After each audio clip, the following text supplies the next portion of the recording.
induksi elektromagnetik itu adalah arus listrik yang ditimbulkan oleh perubahan medan magnet atau flux magnet. Jadi induksi elektromagnetik itu berbeda ya dengan induksi magnet. Kalau pada pembahasan materi sebelumnya kita pernah membahas mengenai induksi magnet. Nah, induksi magnet itu adalah medan magnet yang ditimbulkan oleh arus listrik. Nah, kalau ini kebalikannya. Induksi elektromagnetik itu adalah arus listrik yang ditimbulkan oleh perubahan medan magnet. Nah, sahabat fisika, pada materi ini kita akan mempelajari ada flux magnet, kemudian ada hukum Faraday, ada hukum Lenz, dan penerapan induksi elektromagnetik. Nah, yuk langsung saja ke pembahasan yang pertama, yaitu berkaitan dengan flux magnet. Apa sih itu flux magnet? Nah, flux magnet itu merupakan banyaknya garis-garis medan magnet yang menembus suatu luasan. Nah, misalnya ini nih. Nah, ini misalnya ada sebuah magnet. Nah, di sini kan ada garis-garis medan magnet yang arahnya dari kutub utara menuju ke kutub selatan. Nah, misalnya ini di depan magnet ini kita taruh sebuah kumparan. Maka akan ada garis-garis medan magnet yang menembus kumparan ini. Nah, banyaknya garis-garis medan magnet yang menembus luasan ini, itu yang disebut dengan istilah flux magnet. Nah, sekarang apabila garis-garis medan magnetnya, itu dia membentuk sudut terhadap garis normal bidang. Nah, maka besarnya flux magnet itu secara matematis itu dapat dirumuskan V itu sama dengan B dikali A dikali cos theta, di mana V itu merupakan flux magnet satuannya dalam Weber, B itu merupakan medan magnet satuannya dalam Tesla, A merupakan luas permukaan, dan theta itu merupakan sudut yang dibentuk medan magnet dengan garis normal bidang. Nah, jika tetanya itu nilainya sama dengan 0 derajat atau medan magnetnya itu tegak lurus bidang, maka persamaan fluxnya dapat dirumuskan V sama dengan B dikali A. Jadi nilai cos theta-nya itu sama dengan 1. Ingat, cos 0 kan sama dengan 1. Jadi BA dikali 1 nilainya sama dengan BA, ya kan? Gitu. Oke, next. Berikutnya kita akan membahas mengenai hukum Faraday. Percobaan Faraday itu menjelaskan bahwa menggerakkan magnet keluar masuk kumparan itu dapat menyebabkan penyimpangan pada jarum galvanometer. Di Faraday itu dia melakukan percobaan gini. Dia punya sebuah kumparan atau lilitan seperti ini, kemudian dia hubungkan ke sebuah galvanometer, di mana galvanometer itu adalah suatu alat yang digunakan untuk mengukur adanya arus listrik. Nah, di mana si Faraday itu melakukan percobaannya dengan menggerakkan magnet keluar masuk ke kumparan ini. Ternyata ketika magnet digerak-gerakan keluar masuk kumparan, ternyata terjadi simpangan pada jarum galvanometer. Nah, artinya ketika jarum galvanometernya itu dia menyimpang, oh berarti di situ ada arus listrik yang mengalir melalui kumparan ini. Nah, tapi kalau misalnya magnetnya dia cuma didiamkan saja, nah, maka jarumnya dia tidak akan terjadi simpangan atau tetap diam. Artinya kalau magnetnya tidak digerakkan, itu berarti tidak ada arus listrik. Nah, arus listrik yang timbul akibat adanya magnet ini itu disebut dengan istilah arus induksi. Nah, arus itu dapat mengalirkan kalau ada tegangan, ya kan? Nah, tegangannya kita anggap atau kita sebut dengan istilah GGL induksi, yang mana menurut Faraday, besarnya GGL induksi yang timbul dalam suatu rangkaian itu sama dengan laju perubahan flux magnet yang terjadi pada rangkaian tersebut, atau secara matematis dapat dirumuskan E atau epsilon sama dengan negatif N dikali delta flux per delta T. Atau kalau misalnya untuk waktu yang sangat singkat, epsilon sama dengan negatif N dikali d flux dt atau turunan flux terhadap waktu gitu. Dimana E-nya atau epsilonnya itu merupakan GGL induksi satuannya dalam volt, kemudian N merupakan jumlah lilitan, delta flux itu merupakan perubahan flux magnet, delta T merupakan selang waktu. Nah, d flux dt itu merupakan turunan flux terhadap waktu. Nah, kok di situ tandanya negatif? Kenapa? Nah, ini akan dijelaskan di hukum Lenz. Oke, langsung aja yuk. Untuk hukum Lenz, jadi menurut Lenz itu bahwa arus induksi yang timbul dalam kumparan menghasilkan medan magnet yang berlawanan arah dengan medan magnet yang menghasilkan arus induksi tersebut. Jadi misalnya kayak bisa kita lihat pada gambar ini.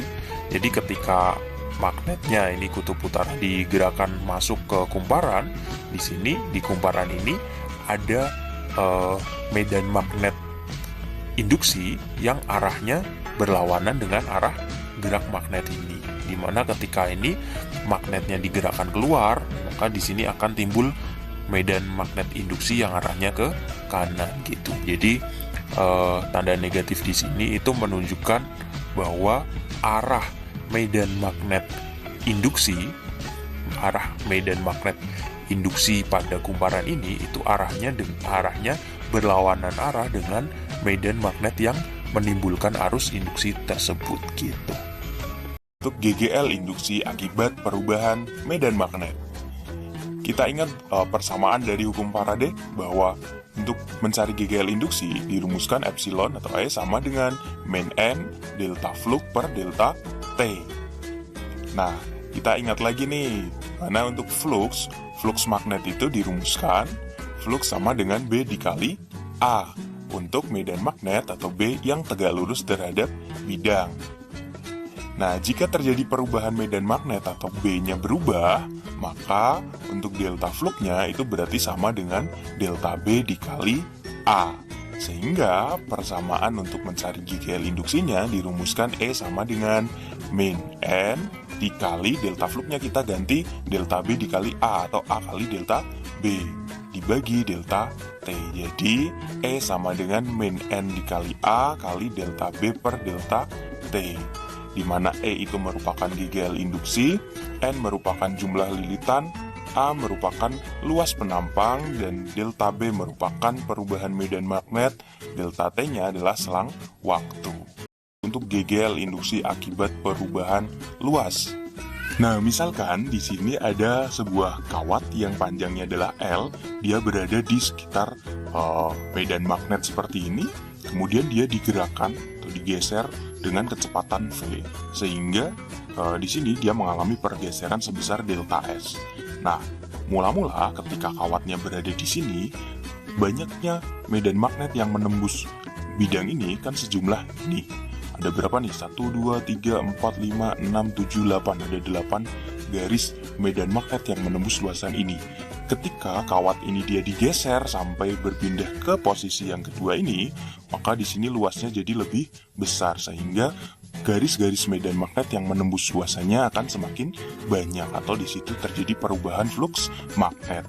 Nah, untuk GGL induksi akibat perubahan luas, maka untuk mencari besar GGL induksinya itu dirumuskan E sama dengan B dikali L dikali V. Nah, kok bisa? Nah, kita ingat lagi nih, E itu kan, atau GGL induksi itu kan sebanding dengan perubahan flux, ya kan? Perubahan flux tiap waktu, atau E sama dengan delta flux per delta T. Nah, kita ingat bahwa flux itu kan sama dengan B dikali A. Nah, apabila terjadi perubahan luas, maka jelas akan terjadi perubahan flux. Atau berarti delta flux itu sama dengan B dikali delta A. Sehingga untuk mencari GGL induksinya itu dirumuskan E sama dengan B dikali delta A per delta T. Nah, di sini kalau kita lihat perubahan luasnya ketika sebelum digeser kan kawatnya di sini.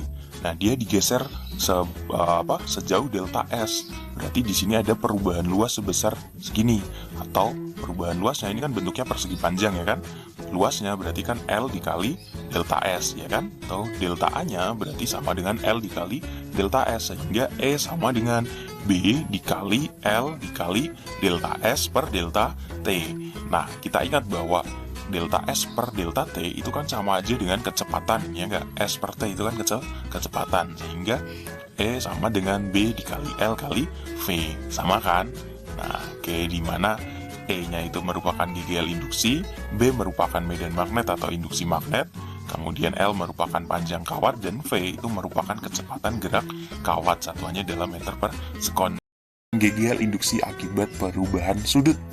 Nah, aplikasi ini itu contohnya adalah pada generator atau genset, di mana pada generator itu ada dua buah magnet, ini kutub utara, ini kutub selatan. Kemudian antara dua magnet ini ada kumparan yang selalu berputar.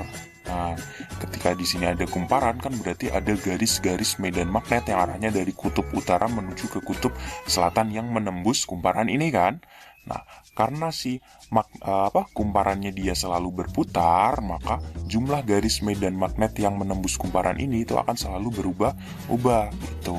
Nah, misalnya gini, ketika posisinya seperti ini, ya kan, bisa aja nggak ada yang menembus kumparan ini, tapi ketika dia muter, maka akan ada kumparan yang akan ada medan magnet yang menembus kumparan ini, dan begitu seterusnya. Dia akan selalu berubah-ubah. Kenapa? Karena kumparannya dia selalu berputar. Nah, kita ingat lagi untuk persamaan dari hukum Faraday, E sama dengan min N d flux dt, di mana flux itu kan sama dengan BA dikali cos theta, ya kan? Atau BA dikali cos omega T. Jadi theta-nya boleh kita ganti jadi omega T. Ingat lagi persamaan theta pada gerak melingkar gitu. Sehingga E sama dengan min N D dt dari BA cos omega T. Jadi BA cos omega T-nya ini kita turunkan. Turunan dari BA cos omega T kalau diturunkan terhadap T, jadinya gimana nih? B sama A ini kan nggak ada T-nya, jadi ini kita anggap konstanta, boleh kita keluarkan. Jadi E sama dengan min N dikali B dikali A, kemudian cos omega T kalau diturunkan, turunan cos itu kan min sin, terus cos omega T ini kalau diturunkan berarti jadinya min omega sin omega T, ya kan? Omeganya kita keluarkan dulu, jadi dikali min omega sin omega T, atau E-nya jadinya N dikali B kali A omega sin omega T, atau biar lebih mudah kita tuliskan jadi E sama dengan B A omega N sin omega T, bakwan, ya enggak? Ya kan? Oke, nah gitu. Nah, untuk besar GGL induksi maksimumnya ini kan jadi selalu berubah-ubah. Tapi untuk mencari GGL induksi maksimumnya gimana? Nah, nilai sin itu kan nilai maksimumnya sama dengan 1. Jadi GGL induksi maksimumnya akan bernilai maksimum apabila nilai sinnya sama dengan 1, sehingga E max-nya itu sama dengan BA omega N gitu. Di mana E itu merupakan GGL induksi, B merupakan medan magnet, A merupakan luas permukaan atau luas penampang dari kumparan, kemudian omeganya merupakan kecepatan sudut, dan N-nya merupakan jumlah lilitan pada kumparan gitu.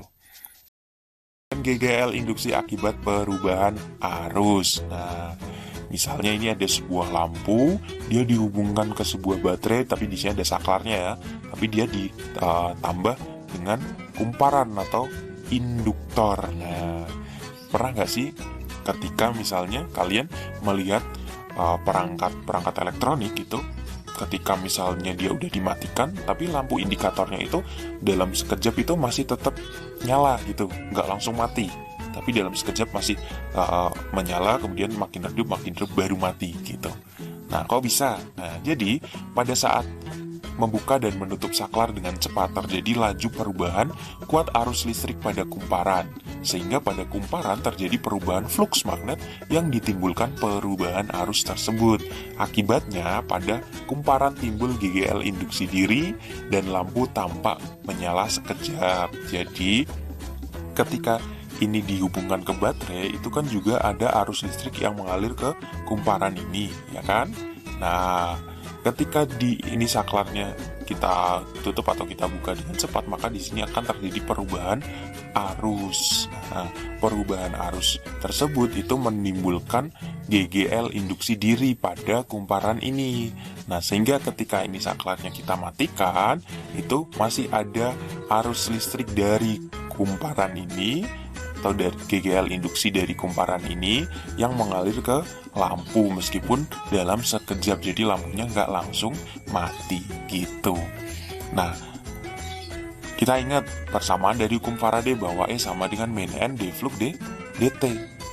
Nah, atau E sama dengan min N dikali dt dari ya B kali A. Flux itu kan B kali A, ya kan? Nah, kemudian lihat lagi nih bahwa B itu kan sama dengan mu 0 IN per L. Lihat lagi pada materi induksi magnet. Nah, induksi magnet pada kawat itu dirumuskan B sama dengan mu 0 IN per L. Atau kalau kita masukkan ke sini berarti E sama dengan min N dikali mu 0 kali A kali N per L dikali, karena di sini yang terjadi perubahan arus, maka kita kali DI dt.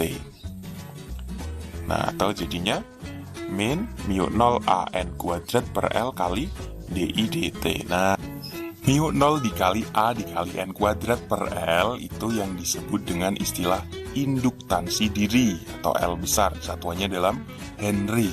Nah, jadi E sama dengan min L dikali DI dt, atau E sama dengan min L dikali delta I per delta T, di mana E itu merupakan GGL induksi, L-nya induktansi diri, I itu merupakan kuat arus, dan delta T-nya adalah selang waktunya.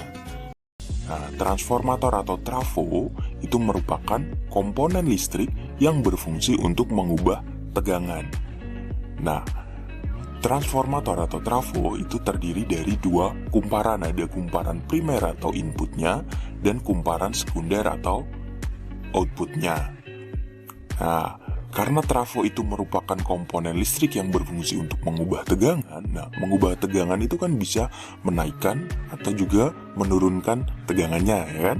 Sehingga trafo juga dibagi lagi nanti menjadi dua nih. Ada trafo step up yang berfungsi untuk menaikkan tegangan, dan ada trafo step down yang berfungsi untuk menurunkan tegangan. Nah, trafo step up atau yang berfungsi untuk menaikkan tegangan, artinya apa? Berarti tegangan inputnya itu kan kecil, kemudian dia dinaikkan oleh trafo ini sehingga tegangan keluarannya itu menjadi lebih besar atau VP lebih kecil dari VS. Tegangan primernya lebih kecil dari tegangan sekunder. Kok bisa? Ya, karena jumlah lilitan primernya itu dibuat lebih banyak daripada jumlah lilitan sekunder. Sedangkan arus primernya itu lebih besar daripada arus sekundernya gitu. Sedangkan pada trafo step down yang berfungsi untuk menurunkan tegangan, berarti kan tegangan primernya itu lebih besar atau tegangan masukannya lebih besar sehingga harus diturunkan. Nah, akibatnya tegangan sekundernya atau VS-nya jadi lebih kecil, atau VP-nya itu lebih besar daripada VS. Nah, NP-nya itu juga lebih besar daripada NS, sedangkan IP-nya itu lebih kecil daripada IS. Jadi yang selalu berkebalikan itu di arusnya gitu. Nah, mungkin sahabat fisika nggak asing nih dengan gambar seperti ini nih. Nah, yang biasa dipasang di beberapa tiang listrik biasanya. Nah, ini merupakan contoh dari trafo. Biasanya yang dipasang di tiang-tiang listrik itu merupakan contoh dari trafo step down. Jadi listrik dari PLN itu sebelum dialirkan ke rumah-rumah biasanya akan diturunkan dulu menggunakan trafo step down, sehingga sampai di rumah-rumah itu paling biasanya cuma tegangannya adalah 220 volt. Sedangkan kalau yang trafo step up ini biasanya dipasang di PLN. Jadi PLN itu kan dia memproduksi listrik. Nah, mungkin ketika memproduksi listrik itu tegangan yang dihasilkan dari generatornya itu mungkin masih kecil. Nah, biar bisa memasok kebutuhan listrik sekian banyak rumah, ya kan, maka tegangannya harus dinaikkan dulu menggunakan trafo step up gitu. Oke, sahabat fisika, di sini V itu adalah tegangan, satuannya dalam volt, kemudian N itu merupakan jumlah lilitan, dan I itu merupakan kuat arus listrik, satuannya dalam ampere. Nah, sahabat fisika, kualitas suatu trafo itu dapat dilihat dari nilai efisiensinya, di mana efisiensi itu merupakan perbandingan daya keluaran atau output dengan daya masukan atau inputnya. Atau dirumuskan eta sama dengan PS per PP dikali 100%, di mana eta itu merupakan efisiensinya, P itu merupakan daya, PS itu daya sekundernya, PP itu merupakan daya primer. Nah, kita ingat bahwa daya itu kan merupakan hasil kali antara tegangan dengan kuat arus, kan? Atau P sama dengan V kali I. Sehingga rumus eta bisa juga ditulis jadi eta sama dengan VS dikali IS per VP dikali IP kali 100% gitu. Nah, pada trafo yang ideal dengan efisiensi 100% itu berlaku perbandingan NP per NS sama dengan VP per VS sama dengan IS per IP. Sedangkan pada trafo yang tidak ideal dengan efisiensi kurang dari 100% itu cuma berlaku perbandingan NP per NS sama dengan VP per VS.